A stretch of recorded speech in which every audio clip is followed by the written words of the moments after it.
मुन्ना जंगल में घूमने के लिए गया होता है। सामने मुन्ना को एक गुफा देखी है। मुन्ना गुफा के अंदर घुस जाता है। मुन्ना जैसे ही गुफा के अंदर घुसता है तो वहां मुन्ना को एक संदूक मिलता है। मुन्ना संदूक को देखकर खोलने लगता है। मुन्ना जैसे ही संदूक खोलता है उसमें से एक जीन निकलता है। जिन मुन्ना से कहता है कि डरो मत, मैं तुम्हें कुछ नहीं करूंगा क्योंकि तुमने मुझे आजाद किया है। मुन्ना जीन से पूछता है कि तुम इतने छोटे बक्से में कैसे आ गए। जीन कहता है कि मुझे एक जादू करने बंद कर है। जीन कहता है कि तुम मुझे भले आदमी लगते हो, मैं तुम्हें एक बात बताता हूँ। तुम मेरी अगर बात मानो तो मैं उसे जादूगर की हकीकत बताता हूँ।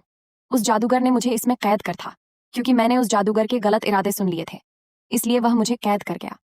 मुन्ना पूछता है आपका क्या मतलब है। जीन कहता है कि मुन्ना, यह पूरी दुनिया खतरे में है क्योंकि जादूगर इस दुनिया को खत्म कर देगा। तुम मगर चाहो तो मेरा साथ दो, फिर तुम्हें पूरी दुनिया बच जाएगी। मुन्ना कहता है ठीक है। फिर जिन और मुन्ना दोनों एक चटाई पर बैठकर हवा में उड़ने लगते हैं और कुछ ही देर में उसे बिल्डिंग तक पहुंच जाते हैं और जादूगर के पास पहुंच जाते हैं। जिन और मुन्ना जादूगर के पास पहुंचते हैं तो जादूगर समझ जाता है कि यह जिन मुझे खत्म करने के लिए आया है। जादूगर जैसे ही मुन्ना को देखा है मुन्ना पर बाहर कर देता है। मुन्ना जादूगर का बांट सहन नहीं कर पाता है तो दूर जाकर गिरता है। पर मुन्ना सोचता है कि अगर मैं हार गया तो पूरी दुनिया खत्म हो जाएगी।